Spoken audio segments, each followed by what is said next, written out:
आदरणीय मोदी जी के नेतृत्व वाली केंद्र सरकार ने बजट प्रस्तुत किया है और इस बजट ने एक बार फिर से ये साबित किया है कि मोदी जी के नेतृत्व में भारत महाशक्ति बनने के लिए पूरी तरह से तैयार होकर खड़ा हो गया है। दुनिया में इतनी मंदी होने के बावजूद ग्रोथ रेट 7% होने का जो अनुमान है वो अपने आप में हम सबको उत्साहित करता है कि जो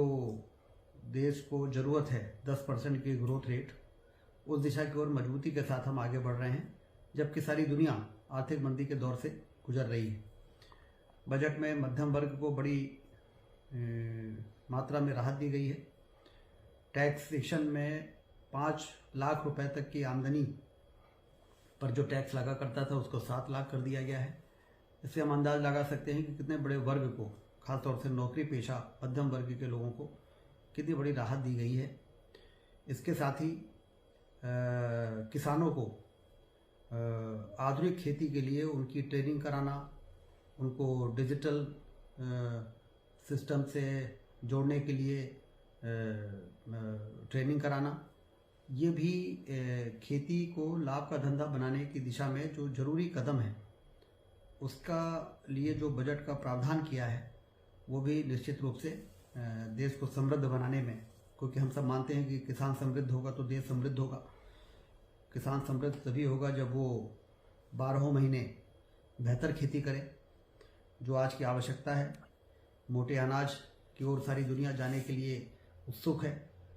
तो सारी दुनिया में मोटे अनाज की को आर्थिक यदि लाभ से जोड़ने में भारत बहुत ही महत्वपूर्ण भूमिका निभा सकता है। इस बात को गंभीरता से लेते हुए उसमें जो रियायत, जो सुविधाएं, जो ट्रेनिंग, जो प्रशिक्षण देने के लिए बजट में प्रावधान करना अपने आप में इस बात को समझ में आता है, समझा जा सकता है कि ये बड़ा कदम इस बजट में लिया गया है। और स्किल डेवलपमेंट में भी, क्योंकि स्किल डेवलपमेंट से ही हम बेरोजगारी की समस्या को दूर कर सकते हैं। देश बहुत तेज़ी से आगे बढ़ रहा है, उसमें स्किल्ड लोगों की बड़ी आवश्यकता है। तो उसके लिए भी बजट में जो प्रोविज़न किए गए हैं कि स्किल डेवलपमेंट का काम ज़्यादा विस्तारित हो, युवा स्किल्ड हों जिससे उनको नौकरी मिल सके, इसके लिए भी चिंता की गई है। और ग्रीन एनर्जी में बहुत अच्छा प्रोविज़न किया गया है। रेलवे में 2,40,000 करोड़ रुपया का जो प्रोविज़न किया गया है उससे रेलवे के नेटवर्क को बढ़ाने में, इंफ्रास्ट्रक्चर को मजबूत करने में बहुत मदद मिलेगी। शहरी क्षेत्रों में हर साल 10,000 करोड़ रुपए अर्बन डेवलपमेंट फंड के रूप में जो व्यवस्था की गई है उससे शहर के विकास में बहुत मदद मिलेगी। शहरों में ड्रेनेज सिस्टम को बेहतर बनाने के लिए सीवरेज को